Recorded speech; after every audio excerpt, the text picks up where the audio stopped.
Tonight we are here to celebrate two books,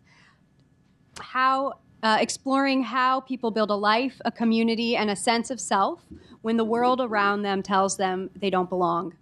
In I Will Not Abandon You, Samuel Clowes Huneke uncovers the lives of queer women in Nazi Germany, revealing stories of love, friendship, courage, and solidarity that endured even under one of history's most brutal regimes. Through years of archival research, he illuminates a hidden history that challenges simplistic narratives of victimhood and reminds us that resistance often begins with the determination to care for one another. In My Bad, a personal history of the 90s, Hugh Ryan turns to a much more recent past, the queer 1990s. Blending memoir, cultural history, and sharp humor, he explores a decade that transformed queer life in America and beyond. From activism and nightlife to the dawn of the internet and the complicated realities of newfound visibility. Though separated by decades and radically different circumstances, both books examine the relationship between private lives and public history. They ask how communities survive, how identities are shaped by larger political forces, and what is gained when marginalized people move from the shadows into public view. We are fortunate to have two acclaimed historians with us this evening. Samuel Clowes Huneke is Associate Professor of History at George Mason University and the award-winning author of States of Liberation, Gay Men Between Dictatorship and Democracy in Cold War Germany. His work has appeared in the Boston Review, the Baffler, and the LA Review of Books. Hugh Ryan is the award-winning author of When Brooklyn Was Queer and The Women's House of Detention. He teaches creative nonfiction in the MFA program at the Bennington Writing Seminars and leads the Queer History 101 Book Club alongside performer Peppermint. So please join me in welcoming Samuel Clowes Huneke and Hugh Ryan.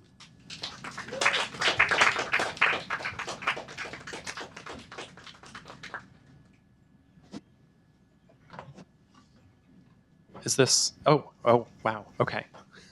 Hi, everyone, and thank you for that wonderful introduction. It's really lovely to be here. We were saying this isn't the first time that we've been in conversation together about our work. I think this is our second time, and we've sort of known each other's work for a long time, reviewed it, read it, talked about it.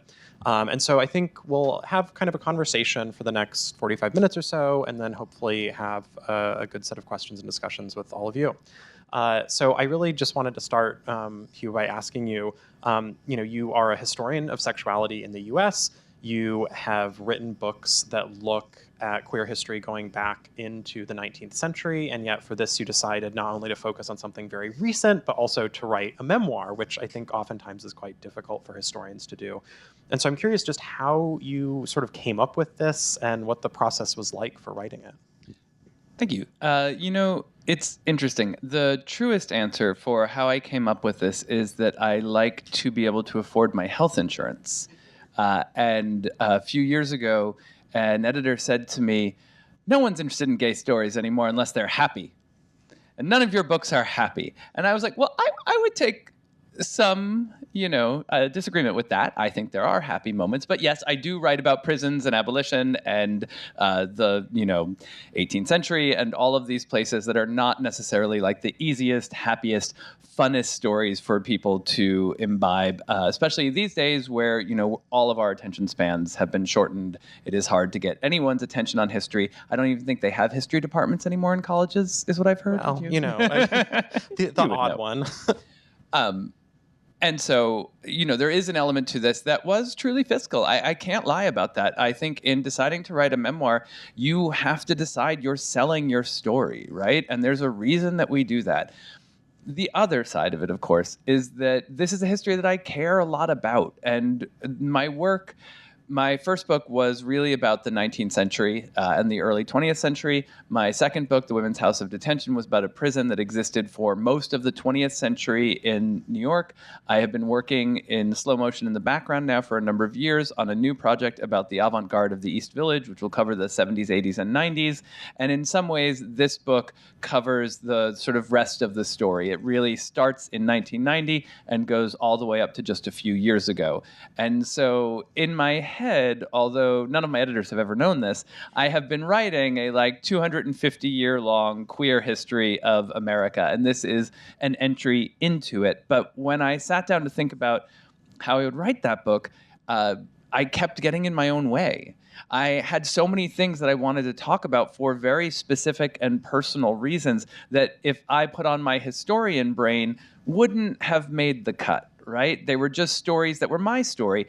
And through them, I could see and I could talk about the larger sort of historical frame of the 90s, which, if we want to get into it at any point, I'm a real 90s defender. I think it was a very important time. I also think it was a very strange time, particularly in queer lives. But I saw that if I was going to tell this story, I could not see a way to do it that did not come through and of myself and feel true. Every time I tried to move into my more comfortable third person, it felt false, both because I was less objective than I think was coming across, but also because I was like, oh, that's not what I want to talk about in the 90s. Like, maybe I should be talking about those things, but the first gay book I can remember reading was a trashy fantasy novel written by a straight woman that I found by accident. Like, if I were a historian writing about the gay 90s, that would never make the cut. But that is what I wanted to write about. And so the book, as it began to emerge, was really just, it had to be based in my personal story. There was no other way that I could do this and have it feel real or honest. And I think also, I don't know about you, but I get bored really easily, and I wanted a new challenge. I wanted to write something that had a different voice, that used history in different ways, that activated different of my own muscles. And so that really was an opportunity to do that. Did whoever told you that gay books need to be happy, were they pleased with this book? Because I don't think of it as a terribly happy book. No, thank you. No, I'm incapable of writing anything the market wants. That's really been a long lesson of my life. They were a TV film person who was trying to get me to write something that they could then turn into IP, because that's how books get published now. I don't know. Well, I actually had that early when I was working on this book. I was talking to an agent with sort of the idea that maybe this would be a trade book as opposed to an academic book. And they were saying, oh, I can already see the Netflix series. And I thought, oh, I don't know if I don't know if I'm ready to dive into that style of writing yet. Huh. Okay, I have a number of questions, but I actually have to follow up. So would you do a Netflix series? If someone came, if someone in the audience was I am from Netflix. I don't know. I mean, sure, why not? Yeah. Well, you asked me how I came to my book, and I think this is a natural opening to a question that I didn't get asked this time around so much, right? Nobody asks you, how did you come to write a memoir? It's your own life. But with my last book, I was writing about a women's prison, and I had a number of people who said to me basically what? Cis men don't write about women historically, particularly gay men writing about gay history tend to only write about other men.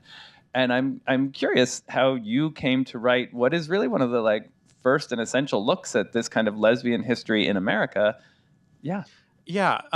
So I think this was something I was very anxious about as I was writing, as the book got published, that I would be accused of sort of flouncing in and stealing a history that doesn't actually belong to me. And really, the way I got into this was quite serendipitous. I was a graduate student. I was working on my first book, my dissertation, which was about predominantly gay men in post-war Germany, in East Germany and West Germany. And I was in the archives in Berlin. It was a hot summer day. And when you're in the archives, I mean, you know this, sometimes things will catch your eye and you'll say, okay, this isn't really related to what I am in theory researching, but I'm intrigued. And so I'm going to call that call number, right? I'm going to see what these files have. And I noticed that there were 4 files at this Berlin archive about lesbians, and they were from the Nazi era. And I thought, that's really strange, because there wasn't a law against female homosexuality in Nazi Germany. And that's sort of one of the key issues about this history. It both makes it difficult to research. It means that historians like me can't go to archives and say, I want to see all the records pertaining to this law that doesn't exist. But it also is why a lot of people argue that queer women, lesbians, weren't persecuted in the Nazi era. And so I thought, wait, this is really strange. These are files that, according to my kind of understanding of this history, shouldn't even exist. They shouldn't even be here. And so I called for them. I started looking through them. Each of the files was about a lesbian couple, and each of them had been denounced to the Nazi police as lesbians. And so I thought, this is a really big deal. As far as I knew, no one had written about any of these 8 women before. As it turned out, there were 2 other historians who were contemporaneously writing about 2 of the couples. And so all of our stuff got published at about the same time. But at that point, I thought this is a huge find. And so I wrote an article about it that got published in an academic journal. And I thought, okay, that's that. I can now go back to my dissertation. I can go back to, what I'm actually a sort of quote unquote expert about. And yet it just sucked me in part because there really is a community that cares about this history. I mean, Holocaust history is obviously something that people care a great deal about, both in Germany and in the US and in many other countries. Queer histories of the Nazi period and of the Holocaust, similarly, very important. And then specifically around lesbians, because there have been these arguments made for decades that queer women weren't persecuted, there's a really invested community of feminist and queer historians and activists in Germany who sort of, the instant something is published on this topic, they find it, they read it, they engage with it.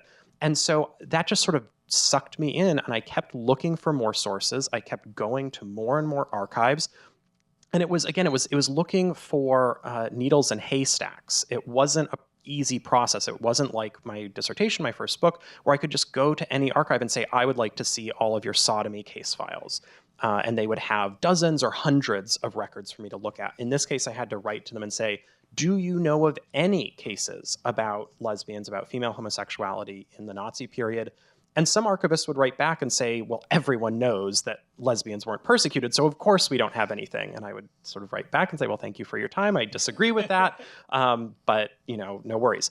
Other archives would write back and say, well, we have 1 file, and they would scan it and send it to me. Other archives would write back and say, oh, we know of a dozen files. And in those cases, I would usually go to the archive in question. And so this is sort of a roundabout answer, but it really was just pure interest. I mean, this was a book I feel like I wrote because it grabbed my attention, and it had this really interesting sort of paradox or puzzle, which is, how does a modern police state like Nazi Germany treat a minority group, an outsider group like lesbians, in the absence of a law or a policy that dictates how they're going to treat them? And I think that in the answer to that, we actually have lessons and models for understanding persecution, not just in Nazi Germany, but also in our own time, right? In any modern country, really. Yeah, I want to return to those lessons and models in a minute, but I want to dwell on the research for a second, because you say in the introduction you found 50 files in the end, is that right? About 50, yeah. I think when we talk about files, it can be really confusing to people. Like, what are we really talking about? What do those look like? How long are they? What are they made up of? What's in these files? Yeah, that's a great question. So sometimes it's a single piece of paper, right? And it might be a court document that, it's a judgment, a summary judgment about someone, and it's simply a judge saying, these are the facts of the case, and this is the sentence. The person is, fined, they're sentenced to penitentiary, whatever. The longer files, though, usually start with some sort of document that tells you why this file exists. Oftentimes, it is a denunciation in the Nazi period. So denunciations were rampant in Nazi Germany. If you didn't like what your neighbor was doing for any reason, you could go to the secret police or the criminal police and refer them and say, you really ought to look into this person because of XYZ. And we have cases of women denouncing their husbands because they're abusive. We have cases of renters denouncing their landlords because they didn't want to pay rent, or perhaps because the landlord wasn't fixing a utility. And in these cases, we have parents who are denouncing their children as being queer, obviously because they wanted to sort of exercise a degree of control over them. There's one case in the book of a queer individual, someone who their identity isn't, and I know we want to talk about identity a bit, but their identity wasn't clear. They might have been a trans man, they might have been a lesbian woman, maybe neither, maybe they identified in ways that aren't really comprehensible to us today, I don't know. But they're certainly queer in some way. And they were denounced for a whole host of reasons, for having close relationships with women, for wearing masculine clothing, for not collecting mail at their residence. There was one neighbor who thought that they were potentially a spy because they wore strange clothing. I mean, just any reason why that someone might stand out, they might be denounced. And so oftentimes the files start with this denunciation. And then the police get involved. And we have records of these police investigations. It's usually interrogations of people who are being brought in. They are going and interviewing all of their neighbors, their acquaintances, their colleagues. When they're interviewing the victim themselves, especially if it's about a queer issue, they oftentimes get very graphic and detailed about these people's sexual histories. And I'm actually curious to know how this matches onto the files you've used in your other books. And then at the end, there's sort of a decision on the part of the police. Are we referring this for prosecution? Are we simply cataloging this? In the Nazi period, perhaps we're sending the person to a concentration camp. Yeah, that is actually very different. So I have used police files before because, unfortunately, if you're doing queer research, they are just some of the most comprehensive files that are out there that go back the furthest. But when I worked on the Women's House of Detention, I was really lucky because the police files were terrible. I could not find very much, and what I could find was really badly written. You know, it's like the information is being taken by police who already don't think very much of the person they're talking to. They themselves are poorly trained, so they're not doing a very good job of it. They're poorly paid. I mean, not nowadays, but back then. And the people paid to keep the records are also being paid really poorly. So you're just compounding mistake upon mistake upon mistake. But in American history, the sort of professionalized police force that we have now is really invented in the mid-1800s, right at the same time that social work is invented. And in fact, the two fields are kind of conjoined. They're doing kind of similar work, though with slightly different analyses of the people that they're doing it for. But they're coming at both sides of social distortion. And so when the police files were not very good in researching this prison, I eventually realized, because my first job had been working with queer youth in New York City, that social workers keep these incredibly robust records. And that if there were social workers working with formerly incarcerated women, there was a very good chance that they were talking to them about sex, sexuality, and gender, because social workers at that time period, at least, really understood that if you were incarcerated, it was likely because you were poor.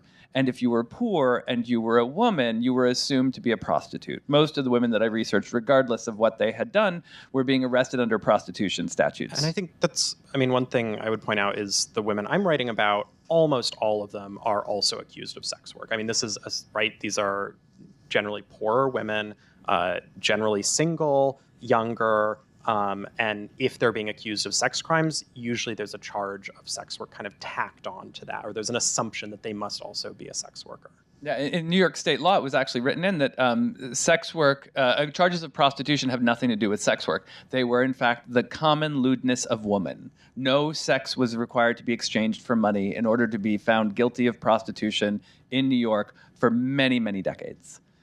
So when I found the social work files, they actually were asking these questions because they understood that a poor woman was an invitation to sex work and that sex work would get them arrested. And so they were asking about their sex lives. And because they were interested in the lives of these people, because they had a very different view from the police on the same problem, they recorded the women speaking for themselves. And so the files that I found there were incredibly robust. They formed intense relationships with these women. At one point, I was following a woman who had been sort of an orphan who was adopted and kicked out of her family, and she was a lesbian stripper in the late 50s, early 60s. She was very butch, and she disappeared one day, and they hadn't heard from her for years. And then these letters started arriving at the social work center, addressed to her social worker. And when the social worker opened them up, the first one was like, "Hi, okay, this is Max. You haven't seen me in a long time. Here's what happened ever since." And over 8 letters, she described how she started working as a stripper for the mob. The mob moved her up and up and up. She eventually went to Florida. She got an agent as a vaudeville actor. She had an affair with the mobster running the strip club in Florida, so she had to leave. She ended up in Chicago, where she met this guy who was divorced and was like, "How embarrassing is this? I spend all my money, on a lesbian stripper, and I have this kid at home." And she was like, "How embarrassing is it for me? I'm the one up here that you're spending the money on." And they got married. And she became the stepmom to his daughter. And she was like, this was a way of like, she had a child who was taken from her. And she was like, I knew I couldn't be a mom then, but now is the moment. You know, the kind of stuff that like in a novel, maybe you'd read, but like you don't find those documents historically. So the social work files provided a very different view into the same court cases than I had ever seen before. So it was a different kind of thing. And it was also like one set. I didn't have to go to lots of little archives. There was one place. There were social workers in Nazi Germany too. They did not take the same interest that your social workers took. I mean, they were just a sort of appendage of the state, and they were very interested in incarcerating and sort of suppressing these women. So I think one thing that is sort of clear from all of this is that historians love to find unexpected, evidence that flies in the face of our assumptions. I think all of my best discoveries, all of the best stuff I've written has come about thanks to finding archival evidence that challenges my assumptions. I mean, right, even these 4 files that started this project challenged my assumptions about lesbian life in Nazi Germany. And I'm curious, I mean, I've never, written a memoir, but I'm curious about how you as a historian tackle that problem, because how I imagine it is that you are coming at a body of evidence, you are coming at a life experience where you already have it kind of neatly ordered. You have a whole set of assumptions. I would assume, kind of what you want to write. You have been living with the story you tell yourself about your life, and now it comes time to put that on paper. And yet, I assume as a historian, you are going back, you're looking at diaries, you're looking at letters, you're looking at photographs. And I'm reminded of one of the most famous gay autobiographies by a man named Paul Monette. If any of you have ever read this, it's called Becoming a Man. It came out in, I think, the 90s. And he's writing it as he's dying of AIDS, and he has a very particular perspective on his life as he's writing it. And he discusses at the beginning of the autobiography that he's going back and looking at all of this evidence from his childhood. And he's looking at photos, and he says, I'm smiling in these photos. I look so happy. And with hindsight, he's saying, but it was all a lie. I was deeply unhappy. I was deeply angry. And whenever I read, I think, well, which one is the lie and which one is the truth, right? And so I'm curious how you deal with evidence that might challenge the story you've been telling to yourself about yourself, and how that kind of works itself out in the writing of a memoir. So it's funny. I actually did very little research for this book. I did look at some photos. I looked at some old documents, but I really wanted to do something very different methodologically from what I was used to, because I was like, this will produce different results. And I realized very early on, exactly what you're saying, there is so much that challenges our own perception when we look back, but it's very hard to know if that challenge is correct, if it's me imposing things on the past, or me misreading the past, misremembering the past. And I really went at this as an archive of the story I had had in my head for so long. So there is some amount of research in it, particularly around connecting my story to broader like trends that were happening in the time. But when it came to my own story, I talked to a few people. I did look at some photos, but to a large degree, I sort of dug into myself and what I remembered. And yet still, and perhaps like most embarrassing in writing a memoir, is that so often I would be sitting with something and I would be writing it over and over again. And I'd be like, this isn't working. And I would look at it, like really look at it. And I would be like, wait, is this what I really think? Maybe, oh God, I don't think I've been writing the right thing at all. Like this happened several times. Most particularly, I was writing a chapter on going out to nightclubs. It was one of my favorite things to do when I was younger. I loved dancing. I loved queer clubs because they were spaces that were outside of the straight world, which in the 90s there were not a lot of. They had their own problems, of course, but they were really formative for me. And I knew this chapter was going to be in this memoir from the very beginning. And I had written version after version after version of it that was basically along the lines of like, when you get to the bar chapter in every gay memoir, that's like, and then I went to the bar and I found community, yay!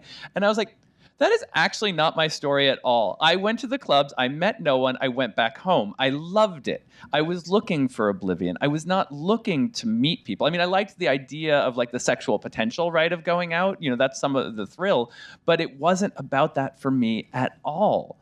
And yet it took writing it over and over again and looking at it and being like, no, something is off about this story, to really dig into what I myself thought and felt. And that is so embarrassing, to be like, God, how little do I know myself? And that was the biggest process that surprised me of this memoir, was there were moments that I knew in my head were going to be in this book, but figuring out the meaning of them. And there were meanings that I knew were going to be in this book, but figuring out how I learned those things, it took so much longer than I thought. The first year of the process of writing this book was writing different versions of the proposal, where I laid out every essay and sort of like what was going to be in it and what it meant, and sending it to my agent, who would look at it and be like, no. Nope, send it back. Still too jokey, too silly, too covered in structure. You're not getting into it. Deal with how you feel. That's the great thing about the third person. You never have to deal with how you feel in the third person. It's so much nicer in that sense. But that was the surprise, like really and truly digging into my own feelings, my own ideas, what my own experiences meant to me, and letting myself accept that there were times where I didn't know those things, and that I was really having to sit with it and say, like, why did I do this thing over and over again? What did it mean to me, aside from the things I've already been told it's meant to mean? And that took a long time. Even when it came to the very end, like 2 months before the book was done, I pulled out the first chapter. I completely changed the last chapter. There was a real process of just discovery, but the discovery was inside myself. And I did not expect that. I really did go into it thinking, I know what I'm going to say. But no, once I got into the writing would feel bad. I'd be like, this is not right. There's something off about this story that I'm telling. And I let that guide me. I let it be like, I'm so used to, I work a lot with writing students. And I always tell them, one of the great things about being a historian is that I sit with documents all day long. And I have to read them for both what they say, but also to try to figure out the intention of the person behind the document, to figure out where it's not true, or where to doubt it, or where to question it. And there are tells. You can see a document that is explicitly detailed all the way through, and then it gets to one section and suddenly there are no details, right? Or you'll read a document and suddenly it'll be full of adjectives where there's never been an adjective before. And all of these things that kind of clue you into the mindset of the person writing it is changing or is different or considers this moment differently. When I sat down to write my own story, I could see it happening. I'd be like, why are there no scenes in this section? Do I really believe what I'm saying? If I believe it, there should be scenes to support this. But if there aren't, then what does that say about what I'm saying here? So the writing really told me where to interrogate myself. And that was the surprise. How about you? What surprised you in this research? I think, so once I decided to write this, or once I became interested enough in this topic that it was more than just a one-off article, I guess, first of all, it was a process of convincing myself that lesbians had been persecuted. Again, this is sort of a political issue in Germany. There's this really kind of nasty battle that was waged between different historians and activists about this question. And I came in with someone and I didn't feel like I had a kind of, horse in this race. I didn't have preconceptions. I had these 4 files that I had originally read and came away with that thinking, well, this is interesting. I mean, this is very different from the kind of persecution that Jews experience in the Holocaust or that gay men experience. It's still persecution, though. And then I kept coming across new files and new examples of really vivid and quite stark persecution. And so that was one of the first big surprises. It had been sort of a shtick for a long time by these sort of opposed historians who claimed that lesbians weren't persecuted. And they would say, well, there's not a single case of a lesbian who was sent to the camps because she was lesbian. And other historians and I have indeed found such cases now. And so that sort of puts the lie to that. One of the most meaningful cases to me was a woman named Waltraud Hock. And I think this is sort of one of the wonderful things about doing archival research is you are really, it's discovery, it's adventure. You are uncovering a life. You are uncovering a set of experiences that are unknown to anyone. And so this young woman, Waltraud Hock, she was sent to prison for being so-called work shy. This was a crime in Nazi Germany. If you were unemployed, you could be accused of being work shy and sent either to a prison or to a concentration camp. So she's in prison for being work shy. And this already is interesting because she was sent to work on a farm for the war effort. And she shows up, and in her own words, she shows up to this farm. She's from a city. She has no interest in agriculture. And she says this to the farmer. And the farmer's wife says, well, if you don't like agriculture, then don't bother showing up. And I'm interested in getting into the mindset of these people, right? You have a 21-year-old girl who has the sort of gumption to say to this presumably much older farmer and his wife, well, I don't really want to be here. Flying in the face of a government body that has told her she must be there. And then I'm trying to get into the head of the farmer's wife, who I imagine is probably pretty irritated with getting, maybe a dozen girls from the city who don't know anything about farm work. And now she has to mentor them. She has to deal with them. Maybe they're having sex with other employees. Who knows, right? But she's clearly irritated. And so she tells her to go away. Unfortunately, though, a warrant is issued for her arrest and she's imprisoned. Now, at that point, and another thing that I really love about these files or find so intriguing is that they show you in such minute detail how these things actually work, right? We all have heard of the concentration camps. I'm sure most of you have heard of the Gestapo or the SS, these elements of Nazi terror, but how they actually interface with each other, how they actually function is something I'm so fascinated by as a historian. So the director of the prison sends her file out to the Nazi party and says, what should we do with this girl after she's released? And that is the crux of her case. This report comes back, and it is the most damning thing you can possibly imagine. And the first thing, and if you aren't reading carefully, this will, pass you by, you won't even notice it. She is not the daughter of the man who she thinks she's the daughter of. She is the daughter of an American occupation soldier from World War I who is, in the words of Nazi officials, colored. Now, what does that mean? I don't know. I don't know who this person was. I don't know specifically what race they were, but what is for certain is that she, Waltraud Hock, was not, quote unquote, Aryan. And so already this is a huge issue, right? This obviously it puts all of it into perspective, why she was arrested in the first place, why the director of the prison sent her file out to be considered by the Nazi party. On top of that, she's accused of being a sex worker. She's accused of being a lesbian. She has obviously already been convicted of being work shy. And she is also accused of being what the Nazis called feeble-minded, so that she has some sort of intellectual disability. I kind of doubt that that's actually the case. I have some of her own writing. She doesn't sound that way to me, but that is something that the Nazis are accusing her of. And so they say, well, we should send her to a concentration camp. And that is indeed what happens. And she winds up being murdered in Auschwitz.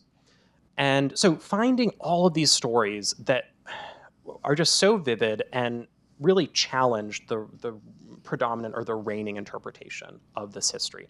At the same time, though, I got into these stories and I thought, okay, I'm going to be telling a story about persecution.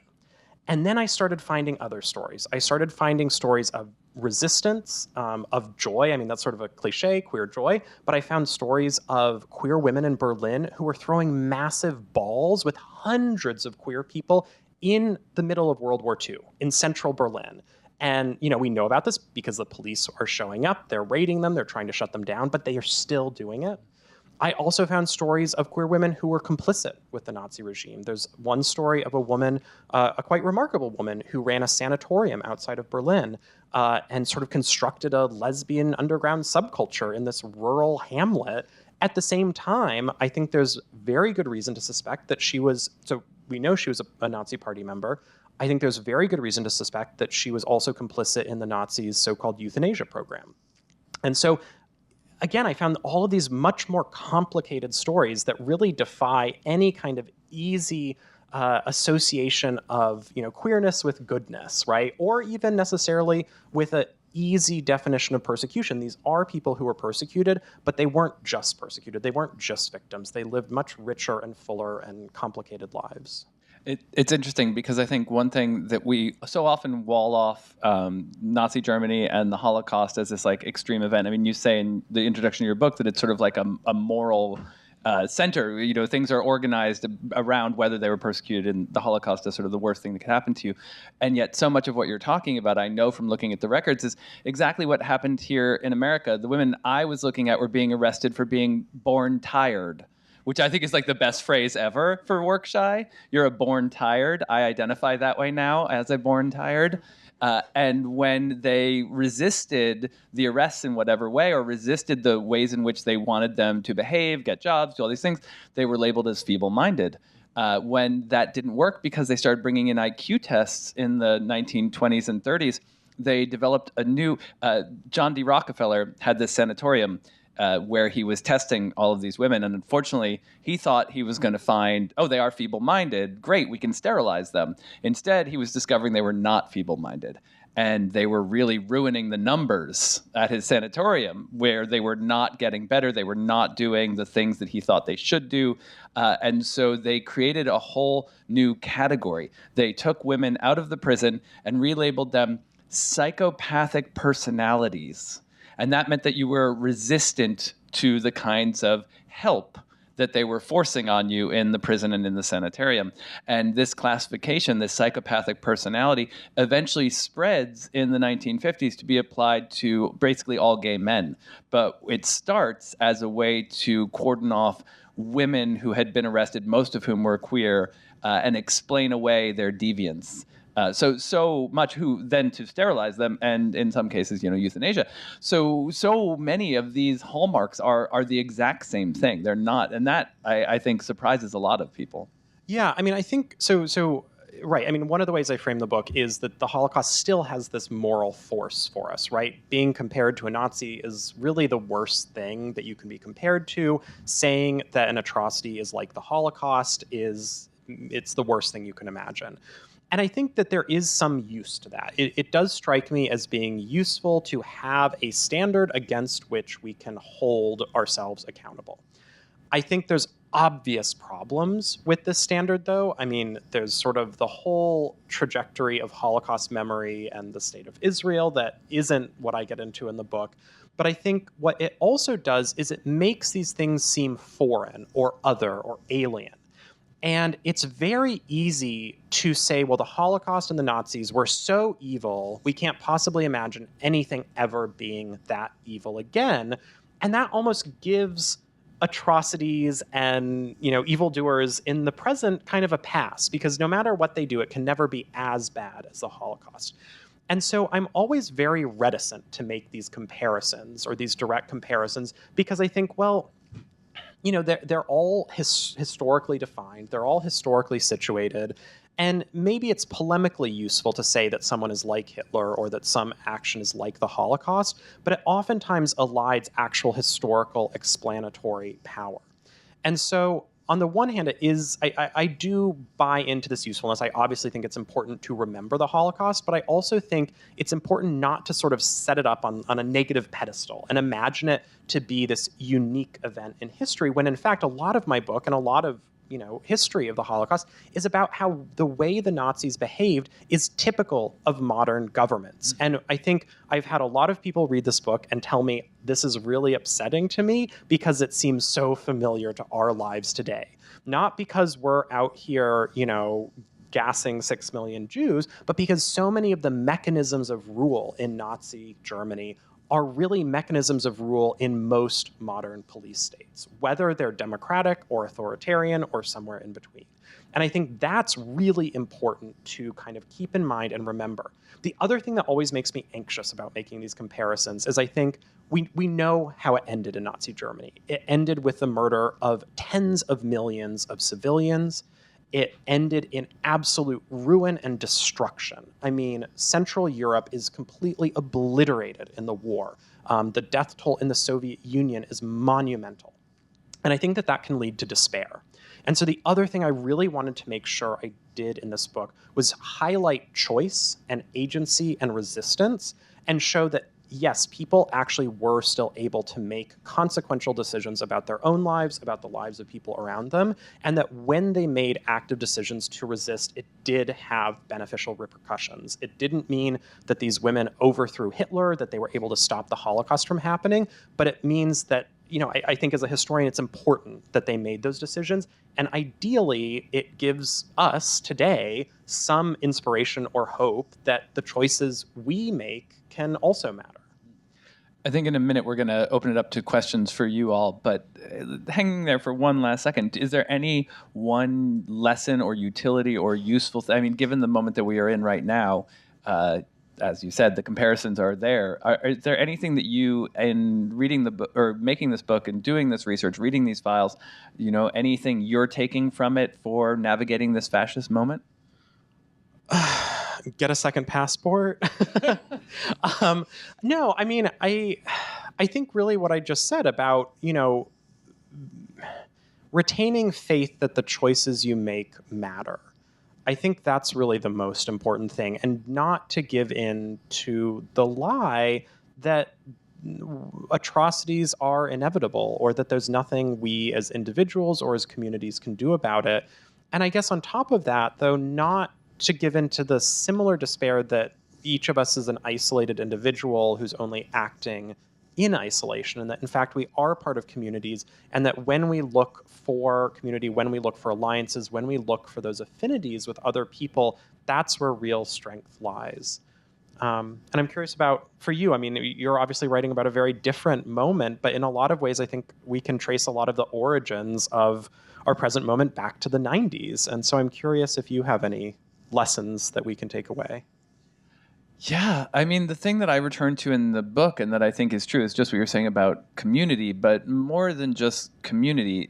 So much of what was nourishing at that time or good for me was finding other people who were experiencing the same things and then literally talking about it. Like I was in, a feminist action group where we would read essays about feminism and direct action, and then we would talk about it. I was in organizations where we would take actions, like literally plan events together and have a center to not just like, of course, yes, all community and hang out with people and have fun and see the movies and do all of that, but like actually organizing with people I know.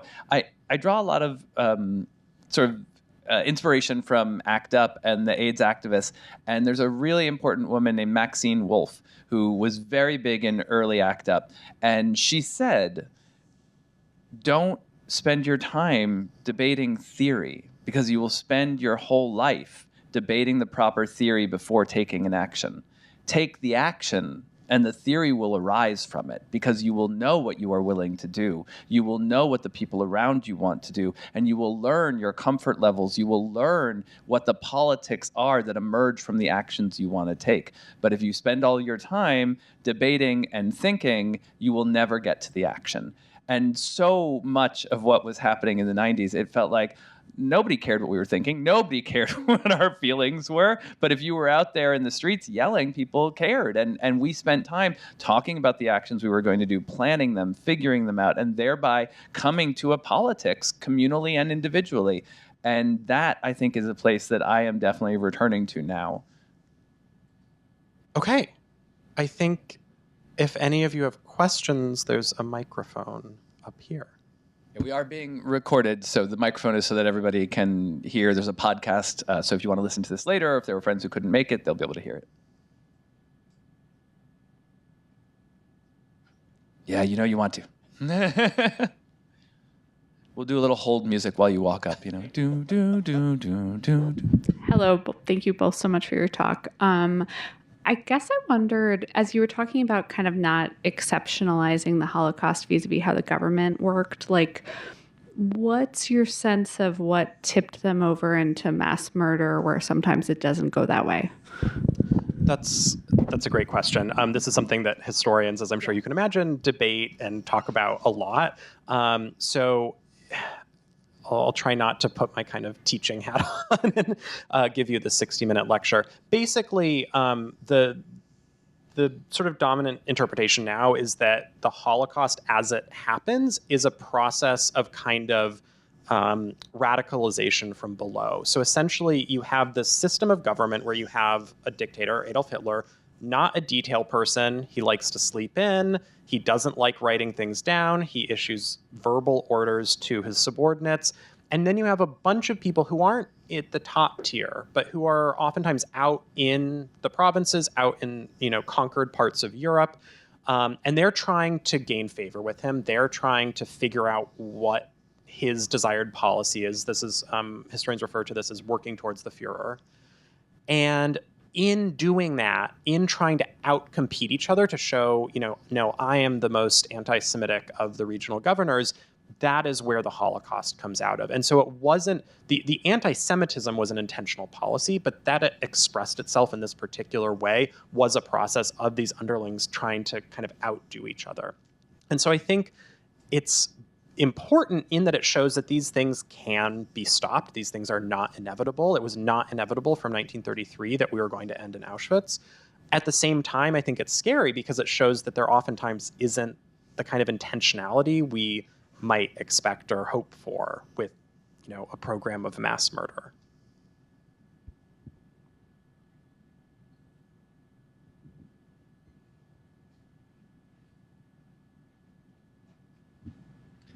Hi, thanks for the talk. It's really interesting.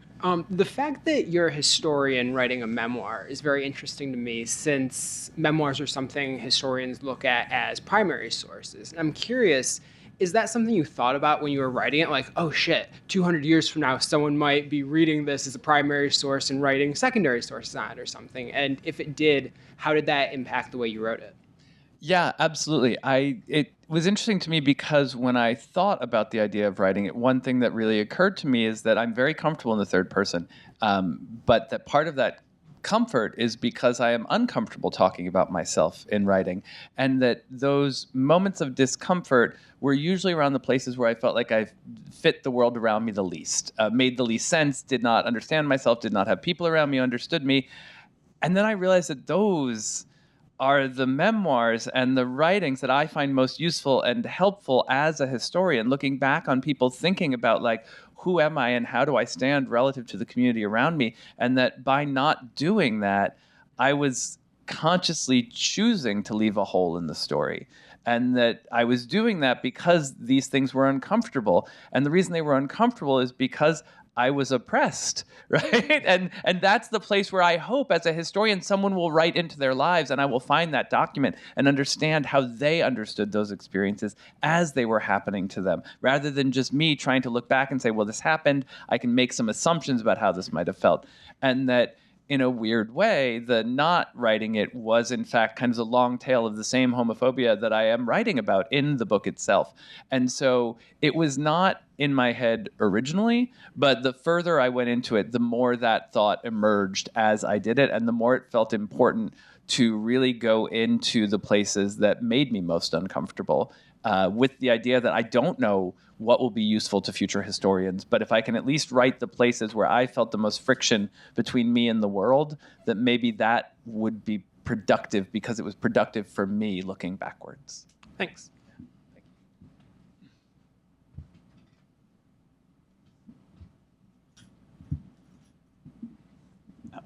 Hey, Sam, as soon as you said this, managing to up to the Führer, governing toward the Führer, I immediately thought of governors in red states saying, well, I see you not letting trans people pee. We're going to make it to where they can't change their names. I see you not letting them change their names. I'm not going to let them keep their driver's licenses.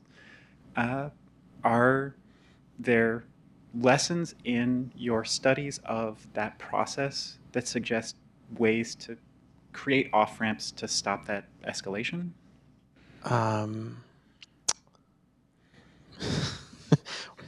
Where's the Red Army when you need it?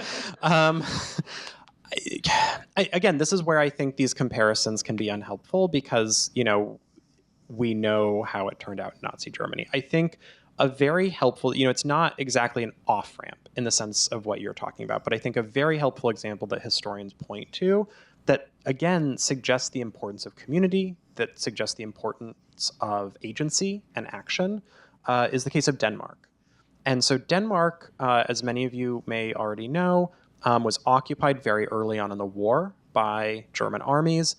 They basically didn't put up a struggle. They obviously were in a position of relative privilege in Nazi Europe in that the Germans thought of the Danes as another Aryan race, and therefore most Danes weren't going to be persecuted in the same way that, say, Poles were going to be. That said, Denmark wasn't nearly as anti-Semitic as many other countries in Europe. And when the Gestapo and the SS came in and tried to impose the Star of David, they were unsuccessful. And there's actually a likely apocryphal story that the King of Denmark, when informed about this policy, about the desire on the part of the German occupiers to have all Danish Jews wear the Yellow Star of David, he said, well, if you're going to do that, then I too am going to wear a Yellow Star of David. That probably didn't happen, but the policy of the Danish government was basically, this is not going to happen. And then the Gestapo came and wanted to round up all Danish Jews. The government essentially leaked information about this planned roundup, and almost every single Danish Jew successfully essentially was able to hide with a neighbor, with a non-Jewish neighbor or friend or whatever. And then in the aftermath of that, the Danish government was able to get almost all Danish Jews to safety in Sweden. And so out of, I don't have the exact numbers, but something like 7,000 Danish Jews, something like 100 of them wound up in the Nazi system. And so I think that really shows the importance of solidarity, of pushing back, of saying we're not going to let this happen. I think,